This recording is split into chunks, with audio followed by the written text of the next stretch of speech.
Buenas tardes, nuestro grupo está compuesto por Dana Geraldine Urrea y quien les habla, Camila Romero. En este espacio le vamos a hablar sobre la educomunicación. La educomunicación está dividida en dos ramas, que estas son la comunicación y la educación. En la comunicación es esa acción consciente de interpretar alguna información, ya sea de una o dos o varias personas. Y esta es con el fin de transmitir o recibir la información que queremos brindar. Los componentes de la comunicación son decisión sobre el mensaje, o sea, vamos a definir, a decidir qué información le queremos enviar a la otra persona. La codificación del mensaje deseado. Esta quiere decir que cuando enviamos un mensaje, ya sea por código, por emoticones o por sticker. En la transmisión de información. La transmisión de información quiere decir que cómo queremos transmitir esa información, ya sea visual, escrita o oral. En la recepción del mensaje es la que recibimos el mensaje que nos envía la otra persona, ya sea por televisor, por radio o otros medios de comunicación. La decodificación e interpretación del mensaje va un poco de la mano con la codificación del mensaje. Esta quiere decir cuando el mensaje es por medio de un emoticón, vamos a transmitirlo, a interpretarlo y ya hacemos una reacción sobre este mensaje. En los representantes de la comunicación tenemos a Paul Lazarsfeld, que es un psicólogo que se interesó mucho en las audiencias y en los efectos de nuevos medios de comunicación. O sea que no solo decía que la comunicación debía ser de manera escrita, sino que también debía ser de manera oral o de manera visual.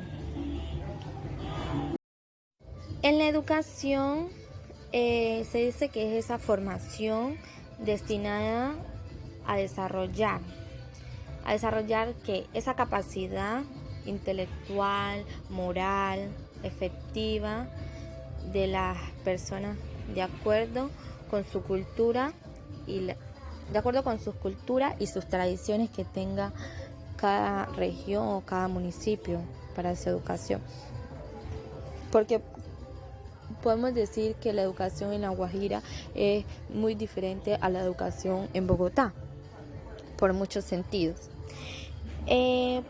Acá tenemos los componentes de la educación, que se dice que son esas dimensiones que debe comprender, que son relevancia, que son muy relevantes para la educación. Estos son el aprendizaje que debe ser significativo, o sea, ese aprendizaje que le brindamos a los niños tiene que significar para su vida, que sea un aprendizaje que no solo ellos tengan como que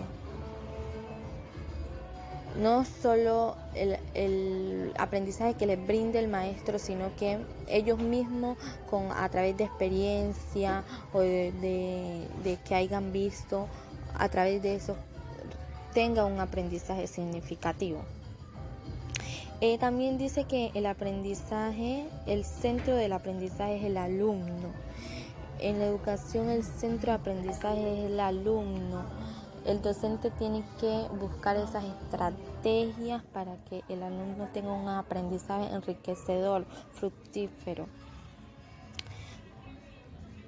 Que la educación no tiene que importar la clase social, el currículo no tiene que ser, tiene que haber un currículo inclusivo, de inclusión para incluir a personas ya sea con discapacidad, a personas con bajos recursos. La educación tiene que ser muy importante en todas las clases sociales. Por otra parte, también tenemos a los representantes de la educación. Tenemos a Jean Piaget, que fue un filósofo y educador suizo. Él fue el que reconoció a nivel mundial por su trabajo en psicología evolutiva. Y gracias a él, sus estudios, Piaget descubrió que existen diferentes estadios de desarrollo en los niños. También tenemos a Rousseau, que es uno de los autores más reconocidos en la época de la Ilustración. Por otra parte, también tenemos a Vygotsky, que fue el que destacó durante toda su obra la importancia del entorno en el desarrollo de los niños. O sea que él decía que el niño adquiere esos conocimientos en el entorno que se encuentra, porque por eso decimos que la primera escuela que tiene un niño es en el hogar, su primera escuela, porque en el hogar, en su núcleo familiar, el niño extrae muchos conocimientos y aprendizaje. Tenemos también a Paulo Freire, que no se pudo quedar, que es el creador de una pedagogía en la que los individuos se forman a través de situaciones de la vida cotidiana. Por ejemplo, en la educación en la vida cotidiana. Que podemos decir que en su vida cotidiana los niños extraen mucha información, porque por ejemplo, en una clase vamos a enseñarle al niño los animales herbívoros y los animales carnívoros. Un niño que fue a una granja va a tener los conocimientos más claros en su cotidianidad, porque el niño que fue a la granja vio que una vaca come hierba, va a saber que esa vaca es herbívora. Entonces esos conocimientos van a ser más enriquecedores y más claros. También la pedagogía libertadora de Freire plantea dos momentos diferentes, que son el reconocimiento también y la cotidianidad en la que vive el niño. Seguimos con nuestra compañera. Características de la comunicación. Requiere de un emisor y un receptor. Para que el mensaje pueda ser enviado, se requiere de la intervención de un emisor, del mismo modo que el receptor. Es esencial para que el mensaje pueda ser recibido e interpretado. Es un proceso dinámico. Los roles del emisor y receptor se pueden intercambiar en el proceso comunicacional. Es indivisible para la interacción de los individuos. La comunicación sirve para reafirmar al individuo al permitirse expresarse y transmitir un mensaje. Favorece la organización social. Influye en la interacción de los grupos sociales que comparten un código común y les permiten establecer acuerdos y organizarse. Es imposible que no se lleve a cabo. La comunicación es un proceso que ocurre de forma continua y en diferentes niveles. Ámbitos de la comunicación. Ámbito personal. Se refiere a lo que escribimos para nosotros mismos, aquello que nadie más va a leer. Ámbito familiar. La comunicación que tenemos con nuestros familiares y amigos más cercanos. Académico.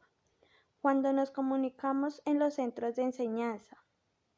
Ámbito laboral. Lenguaje específico, formal y estudiado, con frases hechas, conversaciones breves, textos con formato preestablecido, entre otras. Ámbito social. Se lleva a cabo en eventos públicos, apreciaciones en medios de comunicación, conciertos, convenciones, discursos, entre otros. Ámbito político y ciudadano. Textos a ser presentados en instituciones públicas y comunitarias, propuestas de ley y cartas abiertas. Ámbito literario. La literatura no solo influye en las novelas y dramas, también en los guiones teatrales y cinematográficos. La relación entre la comunicación y la educación. La educación es un proceso de interacción. La comunicación es dinamita en el proceso educativo. La calidad de la educación depende de la interacción que se establezca entre el docente y el estudiante. Y es la base de la educación es precisamente la comunicación. Estrategias de la comunicación. Las estrategias de la comunicación son herramientas de planificación que toman en cuenta aspectos como objetivos generales, mensajes, acciones a ejecutar, variables indicadoras, instrumentos y plazos de tiempo de ejecución. Características de la educación.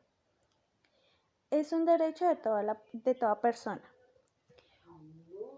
Es un proceso social, es decir, fuera del ámbito social nadie puede adquirir educación. Es un sistema de socialización que permite incorporar las costumbres de una cultura. Es un proceso de instrucción continua. Es un sistema de aprendizaje a través de la observación, el pensamiento crítico y la elaboración de conclusiones por cuenta propia. Es una disciplina que transmite los valores y el conocimiento acumulado de una sociedad. Es la guía en el proceso de aprendizaje que estimula el desarrollo de habilidades y afecta el comportamiento de un estudiante. Formal, informal, presencial o distancial, entre otros modos. Formadora de la actitud del estudiante. Es un instrumento de subsistencia del ser humano desde el espacio social, emocional y laboral. Es un modo de fomentar la democracia participativa. Ámbito de la educación. Se ven tres: el ámbito familiar, ámbito escolar y el ámbito de la sociedad global. Relación entre la comunicación y la educación. La educación es un proceso de interacción. La comunicación dinamita el proceso educativo. La calidad de la educación depende de la interacción que se establezca entre docente y el estudiante. La base de la educación es precisamente la comunicación. Estrategias de la educación. Existen estrategias de enseñanza y aprendizaje. Veamos las diferencias que existen entre cada una de ellas. La estrategia de enseñanzas son diseñadas y propuestas por el docente o agente educativo. Las estrategias de aprendizaje son las que se utiliza el propio estudiante.